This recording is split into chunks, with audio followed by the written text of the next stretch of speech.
नमस्कार दोस्तों, स्वागत है आपका मुकुल स्टडी में। दोस्तों देखिए, आज से ग्राम पंचायत अधिकारी का, ठीक है, ये 2023 जो अभी फॉर्म आया हुआ है और परीक्षा होने वाली है। आज से प्रैक्टिस सेट उसका हम लोग करेंगे, हिंदी और सामान्य ज्ञान का, और क्या कहते हैं साथ में रीजनिंग और मैथ भी होंगे। तो आज जो पहला दिन है हिंदी का है, फर्स्ट डे हिंदी का प्रैक्टिस पेपर है। और क्या कहते हैं इसमें देखिए बहुत ही महत्वपूर्ण जो क्वेश्चन है ना प्रैक्टिस सेट के वही रहेंगे, बाकी दूसरा कुछ नहीं रहेगा। ओके, तो चलिए चलते हैं। अगर आपको वीडियो अच्छा लगे तो लाइक करिएगा, सब्सक्राइब करिएगा और ज़्यादा से ज़्यादा शेयर करिएगा। चलिए क्वेश्चन पे चलते हैं। देखिए प्रैक्टिस पेपर ये पहला है। ओके, इसमें देखिए हिंदी परिज्ञान एवं लेखन योग्यता। देखिए अगर वीडियो की क्वालिटी आप कर लो होगा तो हाई कर लीजिएगा। अगर वीडियो में क्वेश्चन छोटा दिख रहा है तो आप कमेंट बॉक्स में ज़रूर बताइएगा, तो क्वेश्चन इसका क्या करेंगे हम जूम कर देंगे। ठीक है, देखिए पहला क्वेश्चन ये कह रहा है, जिन स्वरों के उच्चारण में 2 मात्रा का समय लगता है या ह्रस्व से 2 गुना समय लगता है उनको कहते हैं। जिन स्वरों के उच्चारण में 2 मात्रा का समय लगता है या ह्रस्व से 2 गुना समय लगता है उनको क्या कहते हैं, ये बताइए। देखिए गुरु स्वर, क्या कहेंगे, गुरु स्वर कहते हैं। ऑप्शन नंबर डी सही है, गुरु स्वर। देखिए आप सबको आंसर कैसे बताना है, क्वेश्चन एक बार रीड करिएगा, वीडियो पॉज करिएगा, उसके बाद आंसर अपना कमेंट बॉक्स में देके फिर वीडियो देखिएगा कि क्वेश्चन कौन सा सही है। तो ऐसे लिख कर भी करिएगा, जैसे मान लीजिए 15 क्वेश्चन 20 क्वेश्चन कराया जा रहा है तो आप अपना कापी कलम लेके ज़रूर बैठिएगा। बिना कापी कलम का तो बैठिएगा नहीं। पढ़ाई का मतलब यही है कि नोट करते चलिएगा, ठीक है, नोट करके पढ़ते रहिएगा। अगला क्वेश्चन देखिए कह रहा है, मनोविकार सूचक शब्दों वाक्यांशों तथा वाक्यों के अंत में किस चिन्ह का प्रयोग किया जाता है। मनोविकार सूचक शब्दों, ठीक है, तो देखिए इसमें विस्मयाबोधक का प्रयोग किया जाता है। ऑप्शन नंबर सी सही है, ऑप्शन नंबर सी सही है, ठीक है। चलिए आगे तीसरा देखिए, सुहावना लिखाई व छलिया में निहित प्रत्यय के लिए सही विकल्प चयन कीजिए। प्रत्यय पूछ रहा है आपसे, प्रत्यय और उपसर्ग क्या होता है आप सबको बताना। देखिए उपसर्ग आगे वाला अक्षर, प्रत्यय जो पीछे से जुड़ा होता है, ठीक है। तो आप बताएंगे इसमें क्या है, बताइए। देखिए सुहावना, सुहावना में आवना, लिखाई में आई और छलिया में या, ठीक है, या छोटा ई। ओके, तो ऑप्शन नंबर सी सही है, आवना आई या। ओके, आगे देखिए, समिति शब्द हिंदी व्याकरण के अनुसार संज्ञा के भेदों की किस श्रेणी में आता है। समिति जो शब्द है हिंदी व्याकरण के अनुसार संज्ञा के भेदों के किस श्रेणी में आता है। समिति, समिति बताइएगा। देखिए समूहवाचक होता है ना, कोई भी समिति या संगठन जो बनता है आप सबको पता है, समूहवाचक, समूह में लोग रहते हैं ना, कोई भी समिति बनती है। आगे देखिए पांचवा, आजकल भारत की जनता भी अधिकाधिक शिक्षित हो गई है। अधिकाधिक शिक्षित हो गई है, ठीक है, जनता भी। तो रेखांकित शब्द क्या है, जनता। जनता एक वचन है, बहुवचन है या द्विवचन है। देखिए जनता क्या है, जनता एक ही वर्ड में बहुत लोगों की बात की जा रही है ना, तो एक वचन हो जाएगा, ठीक है। जनता क्या हो जाएगा, एक वचन हो जाएगा। आगे देखिए छठवां, छठवां कह रहे दिए गए 4 विकल्पों में से कौन सा शब्द स्त्रीलिंग है। प्रकृति, दुपट्टा, महोदय, अध्यक्ष। तो देखिए जो प्रकृति है ना, जो प्रकृति अपना नेचर है, ये स्त्रीलिंग है, आप सबको पता है, ठीक है। ऑप्शन नंबर ए सही है। मुख्य अतिथि के सम्मान में यह आयोजन किया गया है। इस वाक्य में रेखांकित शब्द में कारक बताइए, ठीक है। अतिथि के सम्मान, सम्मान क्या है, कर्म कारक, कर्ता कारक, अपादान कारक, अधिकरण कारक, ठीक है। कर्ता ने कर्म को कर से के द्वारा, बताइएगा। देखिए अधिकरण कारण, अधिकरण कारक है, अधिकरण कारक, ठीक है। सम्मान, जो सर्वनाम शब्द वक्ता, श्रोता अथवा किसी अन्य व्यक्ति के लिए प्रयोग किया जाता है। मतलब सर्वनाम शब्द वक्ता, श्रोता, किसी अन्य व्यक्ति के लिए प्रयोग किया जाता है, बताइएगा क्या कहलाता है। देखिए पुरुषवाचक सर्वनाम, पुरुषवाचक सर्वनाम।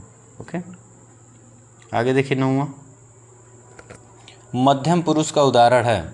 मध्यम पुरुष बीच वाला, देखिए तुम क्या हो जाएगा, मध्यम पुरुष। याद रखिएगा इसका प्रथम पुरुष न मार दीजिएगा, तुम जो होता है ना मध्यम पुरुष होता है। ओके, आगे देखिए, निम्नलिखित प्रश्न में 4 विकल्पों में से उस विकल्प का चयन करें जो क्रिया के भेद वाला सही विकल्प है। दीपा ने गाय को चारा खिलाया।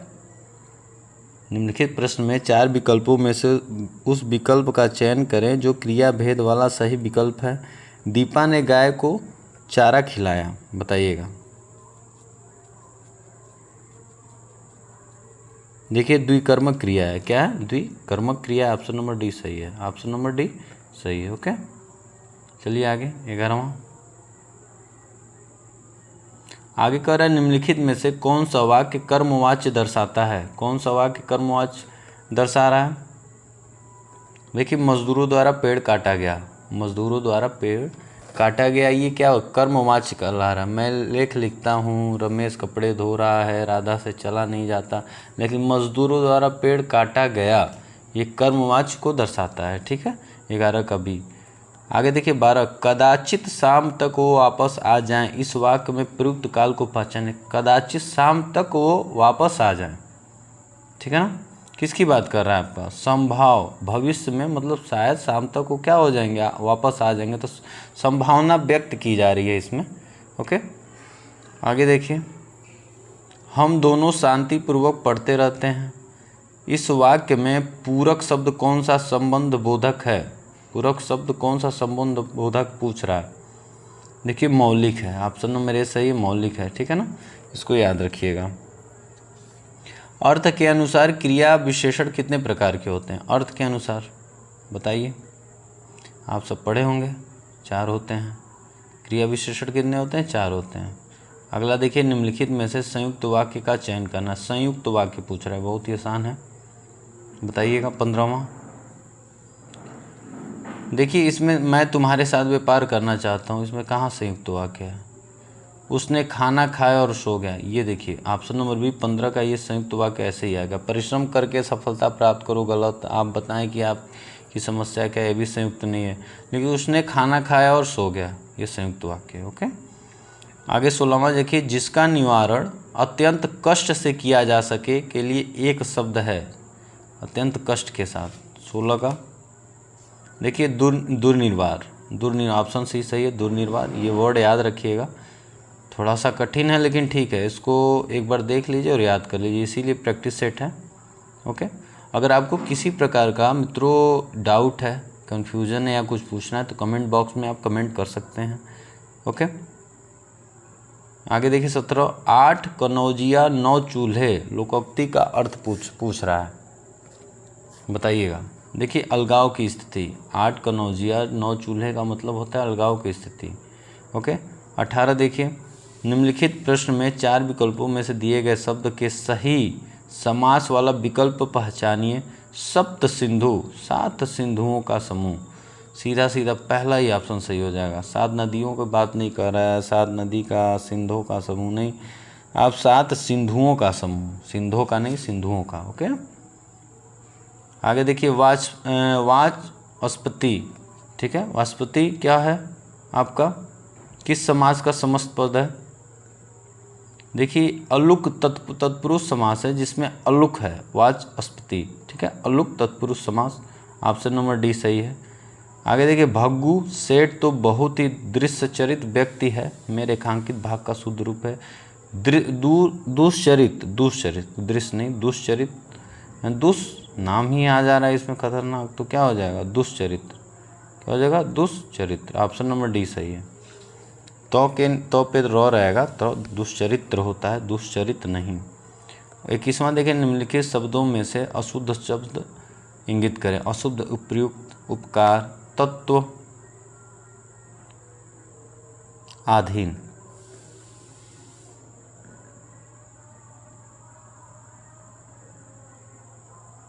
देखिए, अधीन नहीं होता है, अधीन होता है। ठीक है, उपयुक्त सही है, उपकार सही है, तत्व सही है, अधीन होता है। ओके, ऑप्शन नंबर सी सही है आपका, लगा। अगला देखिए, निम्नलिखित प्रश्न दिए गए 4 विकल्पों में से विकर्ण शब्द का विपरीतार्थी शब्द है विकर्ण। विकीर्ण की बात कर रहा है। 22 का बताइएगा। देखिए, विकीर्ण का मतलब होता है एकत्र, एक जगह आ जाना। ठीक है, ऑप्शन नंबर सी। विपरीत पूछ रहा है ना, विकीर्ण मतलब छितरा जाना, और एकत्र मतलब एक पास आ जाना, ठीक है। आगे 23वां पूछ रहा है, निम्नलिखित में से कौन सा शब्द पुत्री का पर्यायवाची नहीं है? दुहिता, तनया, दौहित्र या सुता। देखिए दौहित्र नहीं है, बाकी तो ये सभी पुत्री का पर्यायवाची है। दुहिता है, तनया है, सुता है, ठीक है।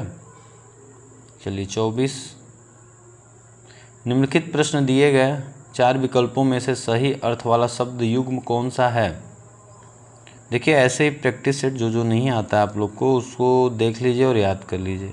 देखिए आकार, आकर, आकार, खान और आकृति, ऑप्शन नंबर सी इसका आपका सही है। ओके, 24 का सी सही है।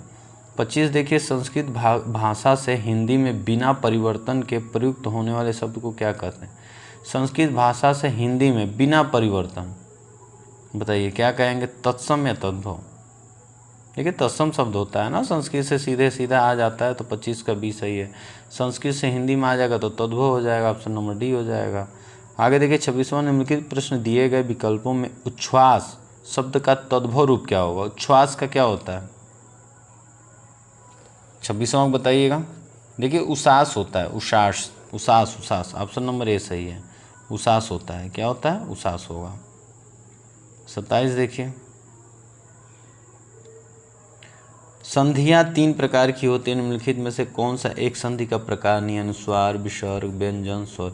देखिए अनुस्वार क्या है? ये संधि का 3 प्रकार में से नहीं आता है, ठीक है। बाकी स्वर संधि, व्यंजन संधि, विसर्ग संधि, ऑप्शन नंबर ए इसमें सही हो जाएगा, नहीं पूछ रहा है। आगे 28 का कह रहा है, मदोन्मत्त का सही संधि विच्छेद क्या होगा? मदोन्मत्त बताइएगा। देखिए मदधन उन्मत्त, ऑप्शन नंबर डी हो जाएगा, मदधन उन्मत्त, ठीक है। आगे कह रहे हैं, अयोध्या सिंह उपाध्याय अरियोध जी की प्रसिद्ध रचना कौन सी है? बताइए। झरना, प्रेम प्रलाप, प्रिय प्रवास, अंधायुग। बहुत ही इम्पोर्टेंट और बहुत ही अच्छे रहे हैं ये कवि। 29 का आपका प्रिय प्रवास होगा, ऑप्शन नंबर बी सही है, प्रिय प्रवास।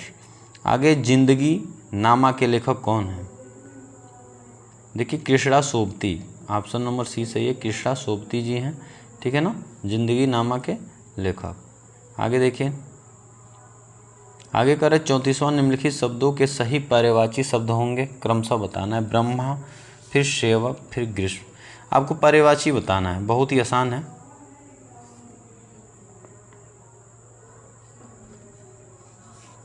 देखिए चतुरानन, भृत्य, निधान।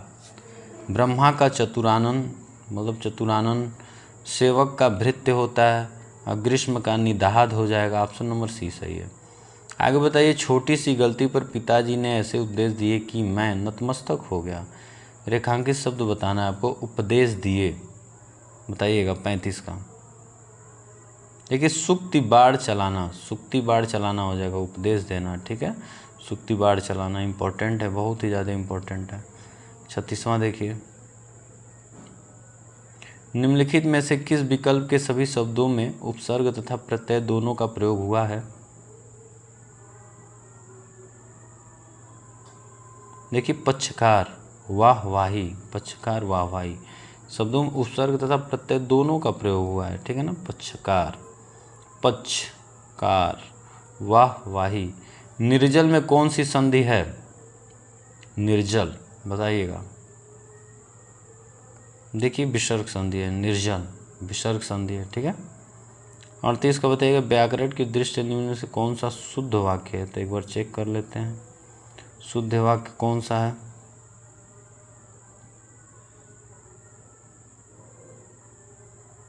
उससे अनुत्तीर्ण होने की आशंका है। देखिए पहला शुद्ध वाक्य हो गया, उससे अनुत्तीर्ण होने की आशंका है, ठीक है, ऑप्शन नंबर ए सही है। 39 देखिएगा, खटकोनी वाला श है, श ख का उच्चारण स्थान है KTM 2, KTM 2, ठीक है। के से क वाला, टी से क्या हो जाएगा? च वाला हो जाएगा, फिर फिर तो इसमें श ख वाला कौन सा हो जाएगा ये पूछ रहा है। देखिए मूर्धा, मूर्धा हो जाएगा, क्या हो जाएगा? मूर्धा, ऑप्शन नंबर डी सही है, मूर्धा, ठीक है। पुस्तकालय शब्द किस समास का उदाहरण है? बहुत ही आसान क्वेश्चन, बहुत ही आसान, बताइएगा। देखिए तत्पुरुष समास है ना, तत्पुरुष समास का उदाहरण है, ठीक है, पुस्तकालय। 41 देखिए, किस वाक्यांश के लिए प्रयुक्त शब्द सार्थक नहीं है? 41 का पूछ रहा है। देखिए जो वचन से परे हो, वचाल, ये सार्थक नहीं है। ऑप्शन नंबर बी सही है। झाग से भरा हुआ फेनिल, शराब बनाने वाला कलवार, जंगल में लगने वाली आग दावानल, ये सभी सही हैं। बाकी ये जो वचन से परे हो, वाचाल जो होता है सार्थक नहीं है। आगे किस विकल्प में डिप्यूटेशन शब्द का समकक्ष हिंदी परिभाषित शब्द सही है? तो आप सबको पता है प्रतिनियुक्ति की बात की जा रही है। ऑप्शन नंबर बी सही है, ठीक है, ऑप्शन नंबर बी सही है 42 की, प्रतिनियुक्ति, ठीक है। 43 देखिए, किस विकल्प में सही विलोम युग्म नहीं है? सही विलोम की बात की है। सुगम का संगम होता है क्या? भोक्ता का भोग्य होता है? प्रसन्न का विपन्न होता है? समास का अभ्यास होता है? बताइएगा। देखिए सुगम का संगम नहीं होता है, ऑप्शन नंबर ए ही सही होगा। भोक्ता का भोग्य होगा, प्रसन्न का विपन्न होगा, समास का अभ्यास होगा विलोम शब्द, लेकिन सुगम का संगम नहीं होता है। निम्न में से तत्सम शब्द पूछ रहा है। शुआ, पुष्प, पिया, पलंग, क्या हो जाएगा 44 का? देखिए पुष्प जो होगा ना, फूल, यानी कि पुष्प तत्सम शब्द है, संस्कृत से लिया हुआ। आगे क्या कह रहा है? रिक्त स्थान के लिए उचित पर्याय का चयन करें। हमें ऋषि मुनियों की संतान होने का, बताइएगा, गर्व है। ऑप्शन नंबर बी होगा ना, गर्व है। ओके, ठीक है। तो दोस्तों देखिए ये टोटल 45 क्वेश्चन था। कितना क्वेश्चन? 45 क्वेश्चन। तो जो क्वेश्चन इसमें आपको नहीं आ रहा था उसको देख लीजिएगा, और याद रखिए जब भी लेक्चर आप क्लास देखने आए तो एक कलम, एक कॉपी या एक पेज लेके बैठें। जो नहीं आता है नोट करिए, उसकी तैयारी करिए, हाँ खूब मजबूती से लग जाइए। बहुत ही अच्छा मौका है। CCC और पेड जिन्होंने निकाला, इस फॉर्म को भरा है, ठीक है, ग्राम पंचायत अधिकारी का, तो बहुत ही सुनहरा मौका है, जी जान लगा दीजिए। देखिए आज हिंदी का पहला दिन था, अब अगला जो रहेगा सामान्य ज्ञान का रहेगा। ओके, ऐसे करके डेली हम लोग प्रैक्टिस सेट सारा कर लेंगे। तो प्रैक्टिस सेट देखिए अलग अलग प्रकाशन का जो भी है वहाँ से, या मॉडल पेपर जो भी आएगा आयोग से, वहाँ से हम लोग सारा क्वेश्चन कर लेंगे, कुछ छोड़ेंगे नहीं। बस आप सबको जी जान लगा देना है और नोट्स, प्रॉपर नोट्स तैयार करते चलना है। नोट्स एकदम इम्पॉर्टेंट है। और डेली करंट अफेयर भी देखते रहिए। करंट अफेयर के लिए भी मैं कुछ लेक्चर लाऊंगा, जो इम्पॉर्टेंट होंगे उसको आप देख लीजिएगा, ठीक है। ओके दोस्तों, अगर आपको वीडियो अच्छा लगे तो लाइक करिए, सब्सक्राइब करिए और ज़्यादा से ज़्यादा शेयर करिए। Thank you so much.